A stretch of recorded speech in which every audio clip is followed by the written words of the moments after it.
Hello everyone and welcome to today's English writing session. Today we are continuing with our new text by A Talking Papaya. But before we start our new text and looking at that today, we're going to have a look at the two words on the screen. There are two words. Which word is spelt correctly? This one or this one?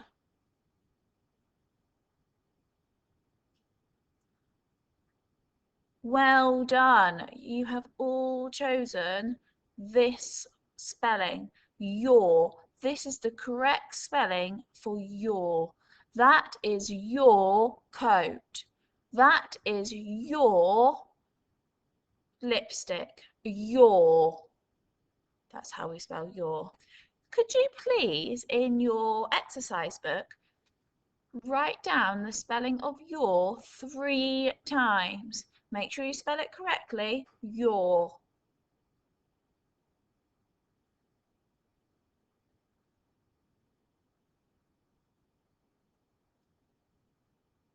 Okay, and now we're going to play a quick vocabulary game. Our game is to persuade a snowman to come in out the cold. So here is the snowman, and he's outside in the freezing cold, and it's snowing and it's icy, and it's probably about -5 degrees. But you're going to try and persuade him to come inside. Why would he want to come inside? What do you have inside that he might like? So you could try and persuade the person sat next to you. They could be the snowman, and you could be trying to persuade them to come in from the cold. So I might say, come in from the cold. It's nice and warm in here. Come in from the cold because we have a fire in here. Come in from the cold because we have hot chocolate, marshmallows, blankets, and lots of snacks. What would your reason be for the snowman to come in?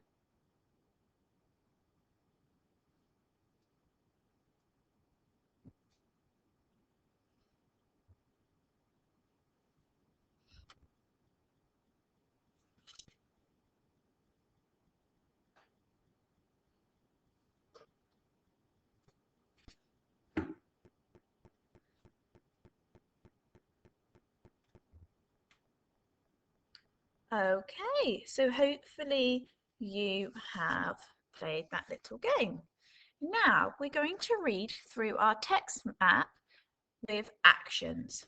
So hopefully yesterday you practiced some actions and reading it through, and that's what we're going to do again today. So you can follow on screen, or you might have a printed copy with you. I'll read it out, and if you could do the actions as well. Join in as much as you can. The title: By A Talking Papaya. Are you bored of tasteless fruit? Are you keen to taste an unbeatable type of food? If so, come and buy a talking papaya. Don't be the only one in your class left wondering why this orange wonder has been so popular. Soft and juicy, sweet and delicious. The talking papaya is a thrilling food item for young children. In addition to the incredible taste, it boasts a host of unexpected features. Witty sense of humour when you need entertainment in the lunch hall. shock factor to stun your friends and teachers, impossible to forget as it is the only talking fruit on the market. Another reason is that it has an added bonus of a unique shriek because pranking your annoying friends can be fun. Don't wait any longer. Buy now. You'll love it. Okay, now today in our writing, we are going to look at our persuasion text, and the learning objective is to understand that a persuasion text is written in the present tense. What does that mean? Well, when we write, we use verbs, and we all know what a verb is. A verb is a doing word. Talking, jumping, running, hop, look, eat. You're doing something, so they are verbs. Just talk to the person next to you and tell them 5 verbs, 5 doing words, just to remind yourself.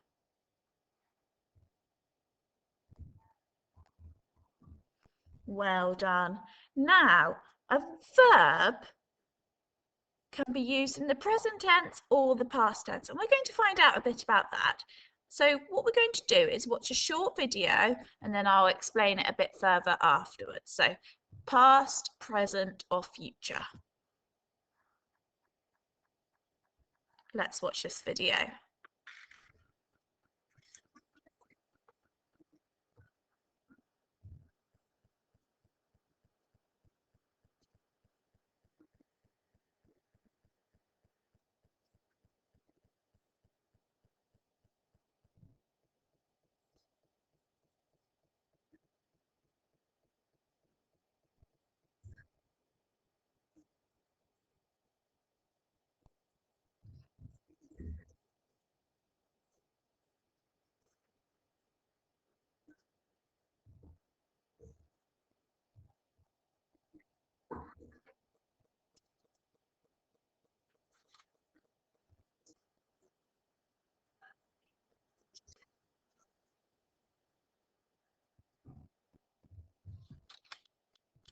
Okay, so every verb that you have just thought of has a past, a present and a future form, and it just changes the words slightly so that it makes sense in our sentence. So present tense means it's happening now. Something's happening right now. So I wonder if you could stand up and jump. Okay, have a go, stand up and jump. Fantastic. Now I could say the sentence, the children are jumping, because that's what you're doing now. Okay, I wonder if you could all sit back down again.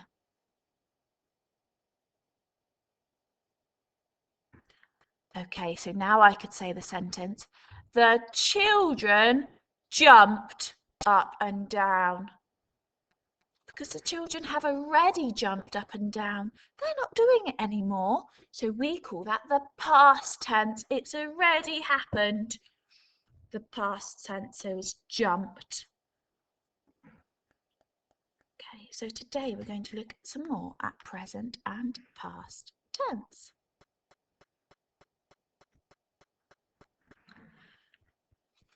So the first verb we're going to look at together is look. Look. And we're going to look at something in your room. Can you look at something in your room? And now we won't say you are look at something in the room. We would say you are looking at something in your room. So we would add the suffix ing to the end of the word to turn into looking, because you're doing it right now. The children are looking around the room. But then we might say, yesterday the children, we want to use our same verb, look again. Yesterday the children look around the room. Does that make sense? No, we would say yesterday the children looked. And to make that d sound at the end, it's an ed, looked. And that's another suffix at the end of our word. So the future is what is now. So he will look at a book. So he will look at a book. So he hasn't done it yet, but he will look at the book. So it's going to happen. Present, he is looking. He's doing it right now. He's looking at a book. And in the past tense, looked, he looked at a book. Yesterday, he looked at a book. Let's try again with our next verb, walk, walk. So we would say, tomorrow he can walk to school. But present tense, so it's happening now, we would say, the boy is walking to school. Well done. The boy is walking to school. And then we would use our same verb again, walk. We'd say yesterday the boy walked, and we add ed, walked. Okay, let's try our next verb. Tomorrow the girl will jump as high as she can. Jump is our verb. The girl is jumping up and down, jumping. Yesterday the girl jumped, ed at the end, jumped. Okay, I wonder if you could have a go at the next one. So just talk to the person next to you. You can just say it out loud. What would we add at the end of our verb to make it present tense and past tense? What would the verb change into?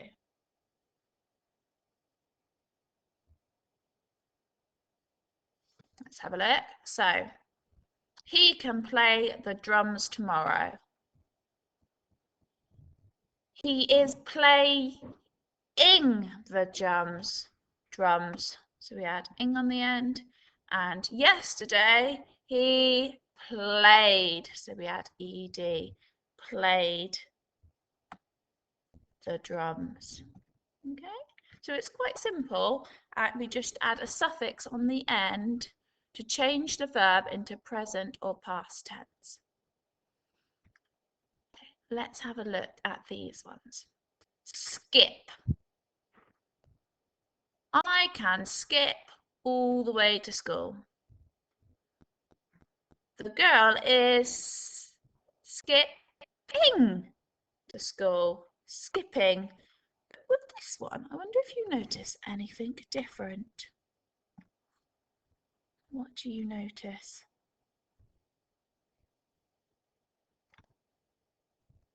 That's right, hopefully you could spot the double consonant there.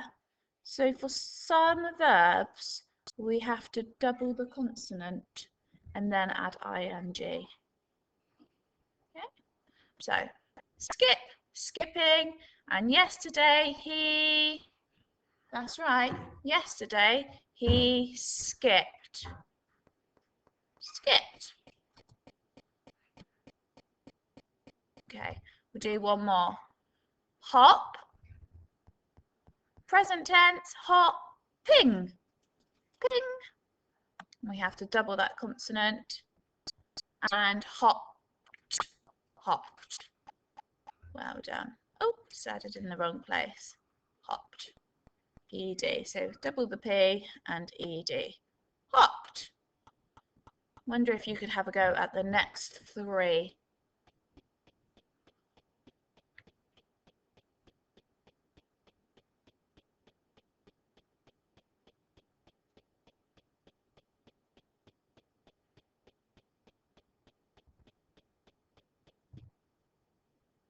Okay, so hopefully you've done this one. Chat, be chatting, and we just double that T, chatting, and then add ing, and chatted, chatted, so chatted, run, running, and then yesterday we runned, runned. Does that make sense?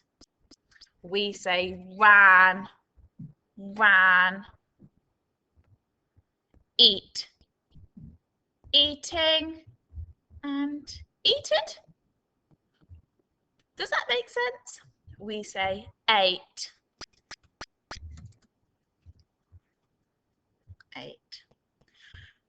So the English language is sometimes a bit difficult, and sometimes this rule with our verbs has to change in the sentence. So we might say, James can see a tall tree, and he's still doing that right there and then, he's doing it. So we would still say that's a present tense sentence. So sometimes we have this future verb, but it's in the sentence and it makes it a present tense sentence. But this one, this second sentence, Charlotte is seeing the doctor, it's using this present tense verb and it's still a present tense sentence, a sentence in the present tense. So that does happen with a few of our verbs, but it's easier for us to say it in a sentence and see if it makes sense. So listen to, say it in a sentence, does it make sense? And if not, you might need to change the verb. Okay, so today your activity is to understand that persuasion is written in the present tense. And attached to this email, you will find this activity. And there's two sheets, and the first one you have the future tense verb, and we would like you to change this verb into present tense by adding ing and then past tense by adding ed. So it's quite an easy activity. Jump, jumping, jumped. And you'll just continue with the rest of the verbs on the sheet. The second part is a challenge, and there are some sentences, and we would like you to put the correct verb form in the sentence to make it make sense. My baby sister loves play with her bricks. That would be play, playing, well done. And then just continue with the other sentences. If you don't have a printer, you could write this out in your book. Okay, hopefully you get on okay with that activity, and we'll speak to you tomorrow. Bye.